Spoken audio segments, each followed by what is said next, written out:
IPL 2026-এর পঞ্চম ম্যাচে মুখোমুখি হয়েছিল দিল্লি ক্যাপিটাল এবং লখনৌ সুপার জায়ান্ট। এই ম্যাচে শুরুতে ব্যাটিং করে লখনৌ। তারা ব্যাটিং করতে নামার পর তাদের ভালো টপ অর্ডার ব্যাটসম্যানরা কিন্তু খুব একটা ভালো শুরু করতে পারেনি। সবাই একের পর এক উইকেট বিলিয়ে দিয়ে আসা যাওয়ার মিছিলে ব্যস্ত থাকে, যার ফলে কিন্তু তারা মাত্র 141 রান করতে পারে। 20 ওভার শেষ হওয়ার আগেই অল আউট হয়ে যায়। লখনৌয়ের হয়ে মিচেল মার্শ এবং আব্দুল সামাদ এই দুইজনে কিন্তু 30-এর উপরে রান করে। তাছাড়া কোনো ব্যাটসম্যানই 30-এর উপরে রান করতে পারেনি। দিল্লির বোলাররা এই ম্যাচে অসাধারণ বল করে। দিল্লির হয়ে লুঙ্গি ইনগেডি এবং টি নটরাজন 3টি করে উইকেট নেয় এবং কুলদীপ যাদব 2টি উইকেট নেয়।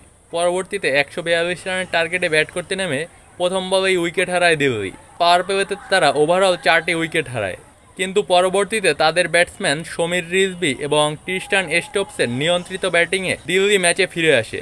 আর শেষ পর্যন্ত রানের টার্গেট কম হয় তারা দুইজন কিন্তু ম্যাচটি শেষ করে আসে। অনায়াসেই তারা 17 বল হাতে রেখে ম্যাচটি জয় পায়।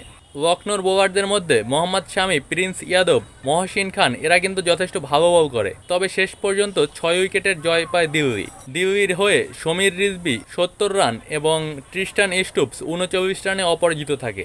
ম্যাচ শেষে ম্যান অব দ্য ম্যাচ হয়েছে সমীর রিজভি। আপনারা এই অসাধারণ ম্যাচটি কেমন উপভোগ করবেন জানাতে পারেন।